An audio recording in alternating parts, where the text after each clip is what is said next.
আপনি এটা কল্পনা করছেন না। হ্যাঁ, আপনার কষ্ট অন্যদের থেকে অনেক গভীর মনে হচ্ছে।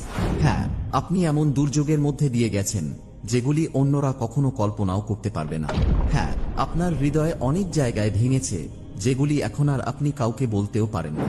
কিন্তু এখানে একটা সত্য আছে যেটি বেশিরভাগ মানুষ বুঝতে পারে না। আল্লাহ দুর্বলদের পরীক্ষা দিয়ে তাদের ধ্বংস করতে চান না, তিনি সত্যিকারের মানুষদের পরীক্ষা দিয়ে তাদের শক্তিশালী করেন। আর যখন অন্যরা সহজ পথে চলে, তখন আপনার জীবন যেন এক দীর্ঘ ত্যাগের রাস্তা। নীরবতা, চাপ আর গোপন অশ্রু। কিন্তু এর মানে এই নয় যে আল্লাহ আপনাকে ছেড়ে দিয়েছেন। হয়তো এটি মানে আল্লাহ আপনাকে বেছে নিয়েছেন। না, আপনি অন্যদের থেকে ভালো এমন নয়, বরং তিনি আপনার হৃদয়ে বিশেষ কিছু দেখেছেন যা গড়ে তোলা, রক্ষা করা এবং উন্নত করা দরকার। প্রিয় নবী মুহাম্মদ সাল্লাল্লাহু আলাইহি ওয়াসাল্লাম বলেছেন, সবচেয়ে কঠিন পরীক্ষা দেওয়া হয় নবীদের, তারপর যারা তাদের থেকে শ্রেষ্ঠ। তাহলে যদি আপনার জীবন অন্যান্যদের থেকে কঠিন মনে হয়, তবে এই বার্তা আপনার জন্য। কারণ আমরা 5টি যন্ত্রণাদায়ক বাস্তবতা শেয়ার করতে যাচ্ছি, যেগুলি শুধু বড় উদ্দেশ্য থাকা মানুষই বুঝতে পারেন। শেষে হয়তো আপনি বুঝতে পারবেন এই কষ্ট কোনোভাবেই এলোমেলো ছিল না। এটা সবসময় আল্লাহর রহমতের অংশ ছিল, যা আপনাকে আরও শক্তিশালী করবে। নম্বর 1, ভুল বোঝাবুঝির কষ্ট। যখন আপনার উদ্দেশ্য একদম সৎ, আপনি ভালোভাবে কথা বলার চেষ্টা করেন, তবুও মানুষ আপনাকে দুর্বল মনে করে। আপনি যা করেন সবকিছু দিচ্ছেন, কিন্তু তারা আপনাকে সন্দেহ করে। আপনার সাহায্য করার ইচ্ছা থাকলেও শেষ পর্যন্ত আপনি নিজেই আঘাত পান। কিছু সময় পরে আপনি আর নিজেকে ব্যাখ্যা করতে চান না, কারণ যতই আপনার উদ্দেশ্য সৎ হোক, পৃথিবী আপনাকে বারবার ভুল বুঝে। এটা এমন এক কষ্ট যা সাধারণত কেউ বলে না। ভুল বোঝাবুঝির কষ্ট। আপনি কোনো ভুল করেননি, শুধু আপনার হৃদয়টাই আলাদা। তবে আপনি একা নন। নবী ইউসুফ আলাইহিস সালামকেও তাঁর ভাইয়েরা ভুল বুঝেছিল। তাকে কূপে ফেলে দেয় সেই মানুষরাই যাদের উচিত ছিল তাকে রক্ষা করা। নবী মুহাম্মদ সাল্লাল্লাহু আলাইহি ওয়াসাল্লামকেও মিথ্যাবাদী, পাগল আর কবি বলে অপবাদ দেওয়া হয়েছিল, অথচ তিনি পৃথিবীতে শুধু সত্য ও মায়া নিয়ে এসেছিলেন। ভুল বোঝা মানে এই নয় যে আপনি ভুল কিছু করছেন, বরং এটা এক বিশেষ পথে চলার চিহ্ন। এমন পথ যা শুধু কিছু মানুষই হাঁটে। আল্লাহ যখন কাউকে বড় কিছু করার জন্য প্রস্তুত করেন, তখন তিনি তাকে একাকী দাঁড়িয়ে থাকার শক্তি দেন। তিনি তাকে সত্যের পক্ষে দাঁড়াতে শিখান, এমনকি যখন কেউ তার পাশে না দাঁড়ায়। এমনকি যখন তার ভালো কাজ কষ্ট দেয়, তখনও তাকে সেই কাজ করতে বলেন। তাহলে যদি আপনি কখনো ভুলভাবে বিচারিত হন, একা হয়ে পড়েন বা অন্যায়ভাবে অভিযুক্ত হন, আপনার হৃদয় কঠিন হতে দিবেন না, বরং সেই কষ্টকে আপনার আন্তরিকতা আরও গভীর করার সুযোগ হিসেবে নিন। আল্লাহ যা দেখেন তা কেউ আর দেখতে পায় না। আর তিনি কোরআনে বলেছেন, নিশ্চয়ই আল্লাহ বিশ্বাসীদের রক্ষা করেন। এটা আপনার সান্ত্বনা হোক। আপনার অশ্রু চুপচাপ পড়ুক, কিন্তু আপনার ভালো কাজ কখনো ম্লান হতে দিবেন না। কারণ এই কষ্ট দুর্বলতার চিহ্ন নয়, এটি সেই পথে চলার চিহ্ন যা আল্লাহ আপনার জন্য নির্বাচিত করেছেন। নম্বর 2, অনেক কিছু দেওয়ার কষ্ট এবং মনে হওয়া যে কেউ কিছু ফিরিয়ে দেয় না। আপনি সেই মানুষ, আপনি সাহায্যকারী, আপনি সেই ব্যক্তি যাকে সবাই কল করে যখন তারা ভেঙে পড়েছে। আপনি আপনার সময় দেন, আপনার শক্তি দেন, আপনার হৃদয় দেন, কিন্তু যখন আপনার প্রয়োজন হয় তখন সবকিছু নীরব। কেউ খবর নেয় না, কেউ জানতে চায় না আপনি কেমন আছেন। এবং আপনি ভাবতে শুরু করেন, আমি কি শুধুমাত্র তখনই মূল্যবান যখন আমি কাজে লাগি? এটা এমন এক ধরনের একাকিত্ব যা শুধু দেওয়া মানুষেরাই বুঝতে পারে। এটা সেই কষ্ট যখন আপনি সবার জন্য শক্ত হয়ে থাকেন, কিন্তু আড়ালে নিজের মন ভেঙে পড়ে। তবে ইসলাম আপনাকে যা স্মরণ করিয়ে দেয় তা হল, আল্লাহ আপনার দেওয়া সবকিছু দেখেন যখন অন্যরা দেখে না। প্রিয় নবী মুহাম্মদ সাল্লাল্লাহু আলাইহি ওয়াসাল্লাম বলেছেন, যে এই দুনিয়াতে একজন মুমিনের কষ্ট দূর করে, আল্লাহ তাকে কিয়ামতের দিন তার কষ্ট দূর করবেন। আপনার দয়ার কোনো ক্ষতি হচ্ছে না, আপনার উদারতা অগ্রাহ্য হচ্ছে না। যদিও মানুষ ভুলে যায়, কিন্তু আল্লাহ কখনো ভুলে যান না। এবং সম্ভবত আল্লাহ আপনাকে এই কষ্ট দেওয়ার কারণ হয়তো আপনাকে শেখানোর জন্য কিভাবে প্রশংসা ছাড়া ভালো কাজ করতে হয়। আপনার আন্তরিকতা যেন কোনো বাহবা না চায়, এবং মনে করিয়ে দেয় যে যদি কেউ আল্লাহর জন্য দেয়, তার পুরস্কার এমন হবে যা এই পৃথিবী কখনোই দিতে পারবে না। তাহলে যদি আপনার মন ক্লান্ত হয়ে যায়, তাহলে আপনার দোয়াতে বিশ্রাম নিন। আল্লাহকে আপনার ক্ষয় হয়ে যাওয়া শক্তি ফেরত দিতে দিন, কারণ সবচেয়ে শক্তিশালী যারা দেয়, আর তারা সাধারণত সেই মানুষ যাদের আল্লাহ বড় কিছুর জন্য প্রস্তুত করছেন। এটি এমন কারণ নয় যে তারা ব্যবহার হতে এসেছে, বরং তারা আল্লাহর নাম প্রচারের জন্য নেতৃত্ব দিতে প্রস্তুত। আর এই দয়া যা পৃথিবীর সবচেয়ে বেশি প্রয়োজন। নম্বর 3, একা থাকার কষ্ট। আপনি যতই মানুষের মাঝে থাকুন, বন্ধুদের সঙ্গে বা পরিবারের সঙ্গে বসে থাকলেও আপনি একা অনুভব করেন। এটা এমন এক কষ্ট যেন কেউ আপনাকে সত্যি বুঝে না, কেউ আপনার ভিতরের কষ্ট বুঝতে পারে না। আপনি হাসেন, আপনি মাথা নেড়ে যান, কিন্তু ভিতরে ভিতরে আপনি ভাবছেন, আমি কোথায় বিলং করি। এই একাকিত্ব শুধু শারীরিক দূরত্বের কারণে নয়, এটা একটা মানসিক ও আধ্যাত্মিক বিচ্ছিন্নতার অনুভূতি। এমন অনেক সৎ হৃদয় আছে যারা এটি গভীরভাবে অনুভব করে। তবে জানেন কি, সম্ভবত এই একাকিত্ব আপনাকে ভেঙে ফেলার জন্য নয়, এটা আপনাকে নতুন দিক নির্দেশনা দেওয়ার জন্য। যখন আল্লাহ আপনাকে তার কাছে আনতে চান, তখন তিনি প্রথমে আপনাকে সবকিছু থেকে দূরে সরিয়ে নেন, সব আযাব, মানুষের মনোযোগ এবং যাদের আপনি গুরুত্ব দেন তাদের থেকে। এবং সেই নীরব কষ্টের মুহূর্তে আল্লাহ একটি দরজা খুলে দেন যা শুধু আপনি পার করবেন। এটা এমন এক জায়গা যেখানে আপনার দোয়া আরও সৎ হয়ে ওঠে, আপনার অশ্রু আরও সারগ্রাহী হয়ে ওঠে, এবং আপনার আত্মা শেষ পর্যন্ত সঠিক জায়গায় পৌঁছাতে শুরু করে। এটা মানুষদের সঙ্গে নয়, বরং আপনার স্রষ্টার সঙ্গে।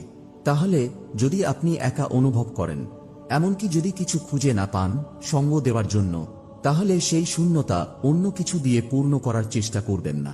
তাকে ডাকুন, ইয়া আল্লাহ, কারণ এই অনুভূতি কোনো শাস্তি নয়, এটা হতে পারে আল্লাহর আমন্ত্রণ।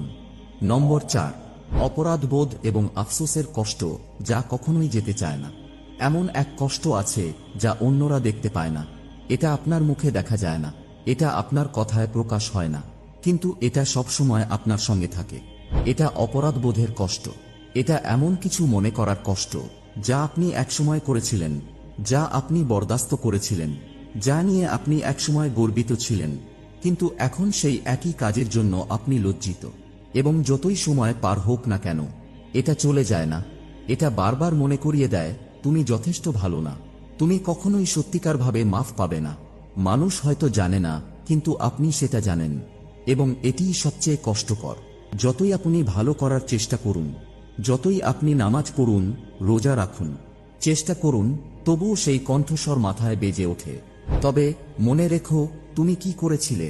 কিন্তু এখানে সেই সব মানুষ ভুলে যায় যারা এই কষ্ট অনুভব করেন। যদি মনে হয় আপনি অপরাধবোধ বয়ে বেড়াচ্ছেন, তাহলে সেটিই প্রমাণ যে আপনার হৃদয় এখনো জীবিত। যদি আল্লাহ আপনাকে মাফ করতে না চাইতেন, তাহলে আপনার হৃদয়কে অনুভূতিহীন করে দিতেন। কিন্তু আপনি যেহেতু কিছু অনুভব করেন, এবং যতবার মনে পড়ে ততবার সেটা আপনাকে ব্যথা দেয়, তাহলে এটা একটি চিহ্ন যে আপনি তওবা করার পথেই আছেন। নবী সাল্লাল্লাহু আলাইহি ওয়াসাল্লাম বলেছেন, অনুতাপই হলো তওবা, এবং এটা এমন কিছু যা বেশিরভাগ মানুষ ভুলে যায়। সত্যিকারের তওবা মানে শুধু সুন্দর দেখানো নয়, এটা হলো আপনার অতীতের বোঝা অনুভব করা, এবং তারপরও আল্লাহর দিকে ফিরে যাওয়া, আপনার মাথা নিচু করে হৃদয় খুলে আল্লাহর কাছে মাফ চাওয়া।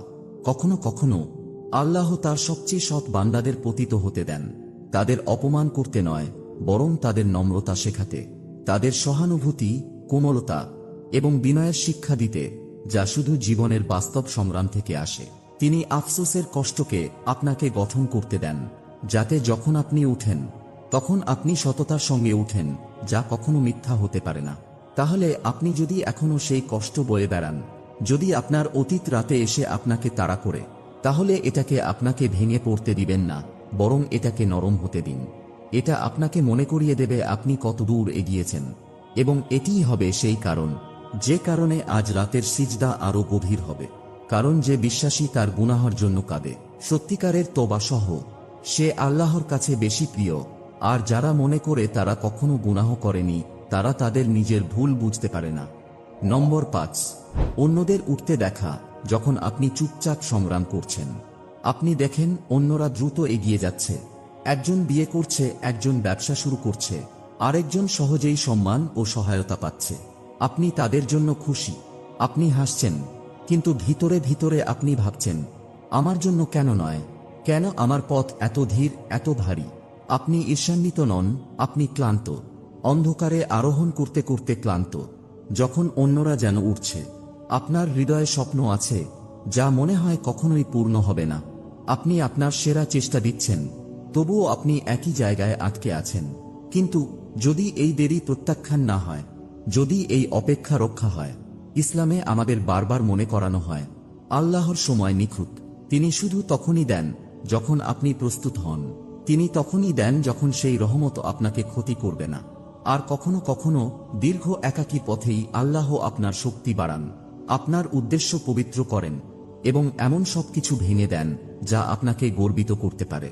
আল্লাহ কুরআনে সূরা আল বাকারায় বলেছেন, এবং হতে পারে আপনি একটি বিষয় ঘৃণা করেন অথচ তা আপনার জন্য ভালো, এবং হতে পারে আপনি একটি বিষয় ভালোবাসেন অথচ তা আপনার জন্য খারাপ। আল্লাহ জানেন, কিন্তু আপনি জানেন না। তাহলে হয়তো আপনার গল্প এত সময় নিচ্ছে কারণ আল্লাহ আপনার জন্য শক্তিশালী কিছু তৈরি করছেন। হয়তো তিনি আপনাকে সফলতায় তাড়াহুড়া করছেন না, কারণ তিনি আপনাকে সততার জন্য প্রস্তুত করছেন। তিনি এখনো আপনার শক্তি বিশ্বকে দেখাননি, কারণ তিনি এখনো আপনার হৃদয়ে কাজ করছেন। তাহলে আপনার যাত্রা অন্যদের সঙ্গে তুলনা করবেন না। তারা হয়তো দৌড়াচ্ছে, কিন্তু আপনি প্রশিক্ষণ নিচ্ছেন। আর যখন আল্লাহ সময় ঠিক মনে করবেন, আপনার মুহূর্ত আসবে এমনভাবে যা কেউ বাধা দিতে পারবে না। তখন পর্যন্ত চুপচাপ হাঁটুন সততার সঙ্গে, কারণ কখনো কখনো যারা সবচেয়ে ধীরে হাঁটেন তারা আল্লাহর কাছে সবচেয়ে দূরে চলে যান। প্রিয় ভাই ও বোনেরা, যদি আপনি এই কষ্টের মধ্যে কোনো একটিও অনুভব করেন, যদি মনে হয় এই ভিডিওতে আপনার হৃদয় বলেছে এটা আমি, তাহলে এই সত্যটি আপনার আত্মায় প্রবাহিত হতে দিন। আপনি একা নন, আপনি ভুলে যাননি এবং আপনি শাস্তি পাচ্ছেন না। এই নীরব সংগ্রাম, অপরাধবোধ, একাকিত্ব, ভুল বোঝাবুঝি, ধীর যাত্রা, অদৃশ্য অশ্রু, এগুলো ব্যর্থতার চিহ্ন নয়, এগুলো পরিশুদ্ধির চিহ্ন। ইসলামে যারা সবচেয়ে ভারী বোঝা বহন করে তারা দুর্বল নয়, তারা প্রায়ই সবচেয়ে প্রিয়। নবী মুহাম্মদ সাল্লাল্লাহু আলাইহি ওয়াসাল্লাম বলেছেন, সবচেয়ে কঠিন পরীক্ষা দেওয়া হয় নবীদের, তারপর পরবর্তী শ্রেষ্ঠদের, তারপর পরবর্তী শ্রেষ্ঠদের। তাহলে যদি আপনি একের পর এক কষ্টের মধ্য দিয়ে যান এবং আপনি এখনো আছেন, এখনো চেষ্টা করছেন, এখনো আল্লাহর উপর ভরসা করছেন, এমনকি কাঁপানো হাতে, এমনকি ক্লান্ত হৃদয়ে, তাহলে তা দুর্বলতা নয়, এটা শক্তি। আপনি কখনোই ফিট হওয়ার জন্য ছিলেন না, আপনি গঠন, উন্নতি, সুরক্ষা, প্রস্তুতির জন্য ছিলেন, এমন কিছুর জন্য যা বেশিরভাগ মানুষ কখনোই বুঝবে না। তাহলে আপনার কষ্ট কাছে রাখুন, কিন্তু আপনার দোয়া আরও কাছে রাখুন। এখন আমার সঙ্গে বলুন, ইয়া আল্লাহ, আমি তোমার কাছে প্রতিটি কষ্ট সরানোর অনুরোধ করি না, কিন্তু আমি তোমার কাছে শক্তিশালী হওয়ার অনুরোধ করছি, এটি বহন করার জন্য বিশ্বাস সহ। এই কষ্ট আমার হৃদয় নরম করুক, কঠিন না। আমার সংগ্রাম আমাকে তোমার আরও কাছাকাছি নিয়ে আসুক। আর কখনো আমাকে ভুলে যেও না, কারণ আমি নিখুঁত নই, কিন্তু তুমি জানো আমি চেষ্টা করছি। আমিন। যদি এই বার্তা আপনার হৃদয়ে স্পর্শ করে, নিচে কমেন্ট করুন, ইয়া আল্লাহ, আমি সেই কষ্ট গ্রহণ করি যা তুমি আমাকে দিয়েছ, এটা তোমার পথে রূপান্তরিত হোক। আপনার এই শব্দ হতে পারে অন্য কারো জন্য প্রয়োজনীয় সান্ত্বনা। আর যদি আপনি এখনো লাইক না দিয়ে থাকেন, তাহলে লাইক এবং সাবস্ক্রাইব করা আমাদের জন্য একটি সহজ উপায় যে এমনই নীরব হৃদয়গুলোর কাছে এই বার্তা পৌঁছানো যারা আপনার মতো। আল্লাহ আপনার কষ্টকে উন্নতির দিকে পরিণত করুন, আপনার দাগগুলোকে শক্তিতে, আর আপনার অশ্রুগুলোকে এমন দোয়াতে পরিণত করুন যা কখনো ব্যর্থ হয় না। আমিন।